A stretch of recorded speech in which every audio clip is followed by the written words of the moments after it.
What God has in front of you is more fulfilling than anything you've seen in the past. There are times the good has to come to an end to make room for the best. It's all a part of God's plan. And I think more times than not, in life, people treat God like a Santa Claus. And then when they don't get the gifts, it's a problem.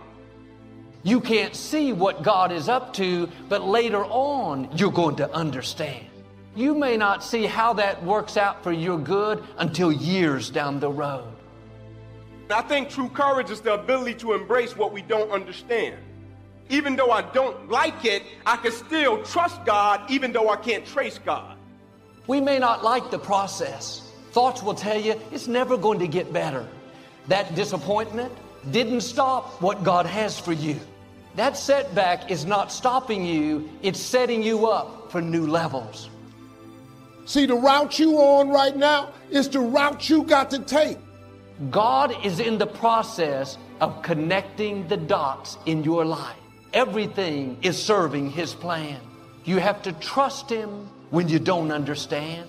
I'm going to dig my way out of it. There are no quick fixes to complicated problems. So when you say, what if your digging isn't working? That's what the enemy says to you when God is working on your life. How do you trust God in the midst of your digging? You got nobody else to trust. Not your mother, not your father, not your sister, not your brother.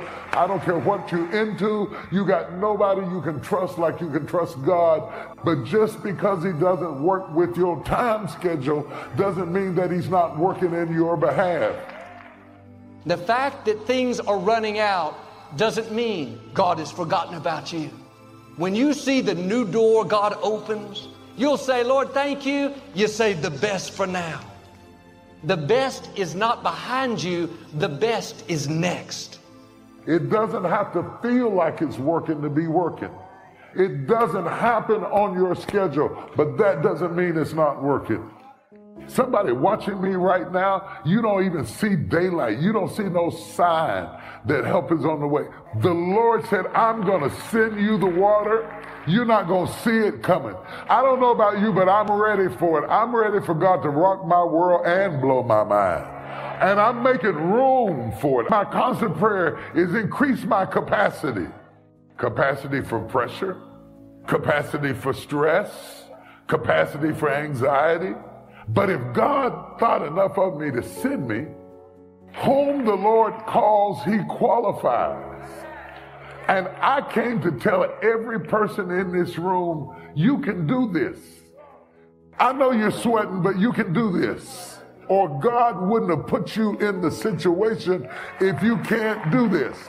You'll get knocked down, but you won't be knocked out. You have the power to make that decision. You can do this. Don't give up on your dream. Don't give up on your hope. Don't give up on your promise. Don't give up on what God called you can do. You can do this. It may stretch you, it may expand you, it may enlarge you, but you can do this. I rebuke every devil that's been telling you that you don't have what it takes. You can do this. I never did it before. Yeah, but you can do this. I didn't study this in school. Yeah, I get that. I don't have a degree in that. Yeah, I get that. But you can do this. Whom He calls, He qualifies. You can do this.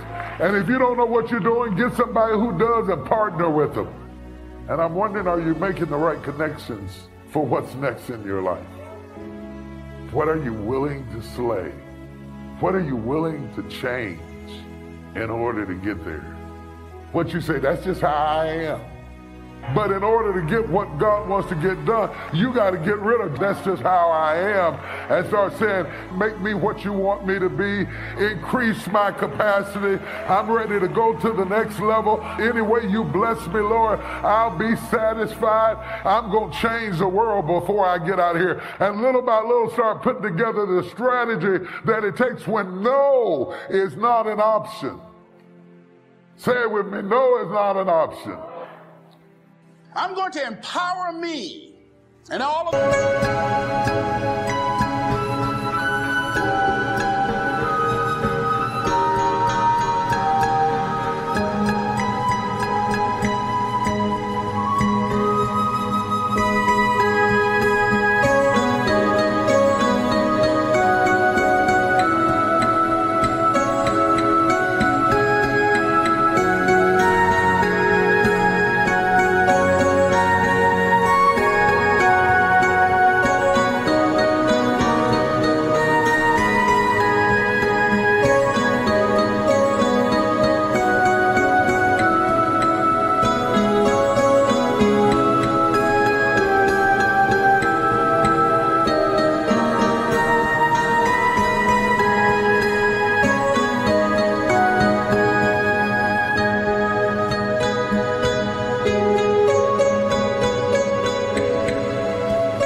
to me right now. They're just temporary inconveniences. I learned that the race is not given to the swift, but to him that endureth to the end. I learned that speed for a moment doesn't really mean progress. I learned that when you get in a curve, you got to slow down. Life happens. If you wait for all your circumstances to calm down, then you're going to have peace. You'll be waiting your whole life.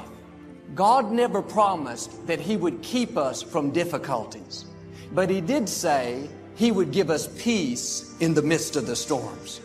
That means despite what's going on around you, you still have peace. I didn't get the promotion that I worked for, but I'm not upset. I know God has something better coming my way. You weren't created to live worried. This is the reason many people have health issues. It's because their mind is never at rest. Your mind needs a break. It wasn't meant to go all the time. You have to learn to turn it over to God. You weren't designed to carry that heavy load.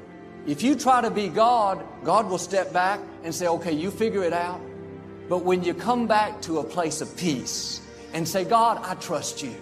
You have this all figured out, so I'm going to be still and know that you are God. It can be chaotic all around you, traffic, problems, drama, but on the inside, there's a rest. Friends, worry is a thief. It will rob you of your joy. You don't make good decisions when you're worried. We can't add 1 inch to our life by worrying. What's keeping you awake at night? It's time to come back to the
Do yourself a favor. Take the worry off the throne.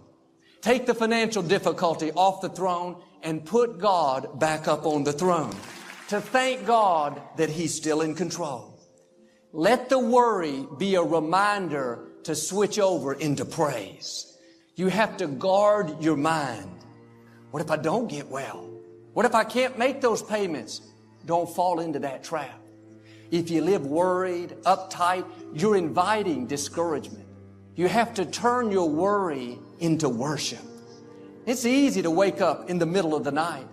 Somebody asked me, if I could do anything over again, what would I do differently? I told them I would trust God more. I wonder how many things you're worried about that are never going to come to pass. What if I never get married? What if you do? How much time are you wasting worrying? Jesus put it this way: don't worry about tomorrow, for tomorrow will have enough worries of its own. Don't try to figure out the next 5 years, play out all the what ifs. The truth is, if a what if does come to pass, God will give you the grace to handle it. We may not know what the future holds, but we do know who holds the future. Today is a gift. Many of the things you're worried about are not going to happen. And sure, we should plan, we should use common sense, but at some point, you have to turn it over to God. It's very freeing when you learn to turn things over to God. Really, it's important every morning. You should start the day off in peace. Look at the sunrise. Breathe in God's goodness. Thank Him for His blessings in your life. This is one of the main ways we show God we're trusting Him, by staying in peace. You're stable, you're consistent, you're in the rest of God. That is a journey, my friend. That is a process. You will still have different things in your life you got to work through. And then when you get in success, it's going to feel weird. But when you get in success, sit in it anyway. Eventually, you're going to begin to wear it, and it's going to become you. It starts out foreign. It works its way to familiar. You're going to win if you don't quit. You're going to get comfortable if you don't quit. It takes a while to own it. And part of the biggest problem is the fear that it won't last. And that's not just money. That's love. That's relationships. We live with the fear that it won't last. It's mine. I really earned it. That's why it's important that it not be given to you. Because if I give it to you, I can take it from you.